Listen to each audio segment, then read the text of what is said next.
திமுக காரன் பார்த்து கேட்கிறேன், நாளைக்கே ஒரு ஸ்டேஜை போடுவோம், எல்லா பத்திரிகையும் கூப்பிடு, 2 பேர் தான் அந்த ஸ்டேஜில் இருக்கணும்.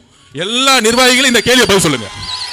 ரமேஷ், ராஜ்மோகன் எல்லா பேட்டியிலும் சொல்லுங்க. சேலஞ்ச் விடுற முதலமைச்சரை பார்த்து, எந்த பேப்பர் இல்லாம உன் பக்கத்துல எந்த நிர்வாகி இல்லாம தனியால ஸ்டேஜில் வந்து உட்கார். என் தலைவர் தனியா வருவார். 2 பேரை வச்சு பிரஸ் கான்ஃபரன்ஸ் நடத்துவோம்.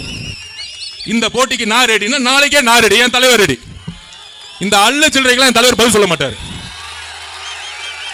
இந்த அள்ளு சில்லறை, இந்த அண்டா, சொம்பு, டீஸ்பூனு இதெல்லாம் பதில் சொல்ல மாட்டாரு. என்ன ஒருத்தருக்கு தான் இங்க போட்டியே, திமுக டிவிக்கு திமுக. அப்ப யாருக்கு பதில் சொல்லணும்? உங்க முதலமைச்சருக்கு உண்மையாலே சமூக நீதியை பத்தி அறிவு இருந்தா, உங்க முதலமைச்சருக்கு பொருளாதாரத்தை பத்தி அறிவு இருந்தா, உங்க முதலமைச்சருக்கு நிர்வாகத்தை பத்தி அறிவு இருந்தா, உங்க முதலமைச்சருக்கு சாதி வாரி கணக்கெடுப்பு பத்தி அறிவு இருந்தா தைரியமா பிரஸ் கான்ஃபரன்ஸ் சொல்லுங்க, எங்க தலைவர் வராரு, நீங்க வாங்க.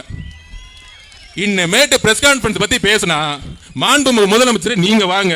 2 பேரும் எப்படி அமெரிக்காவில் உட்காந்து முதலமைச்சர் பிரைம் மினிஸ்டர் பிரசிடென்ட் ஆகுது முன்னாடி 2 பேரும் உட்காந்து பேசுவாங்க மக்கள் முன்னாடி. 2 பேரை பேச வைப்போம். ஃபர்ஸ்ட் ஷாட்லயே அவுட். ஏன்னா ஷூட்டிங் இல்ல, கேமரா இல்லைன்னா சிஎம் போயிட்டே இருப்பாரு.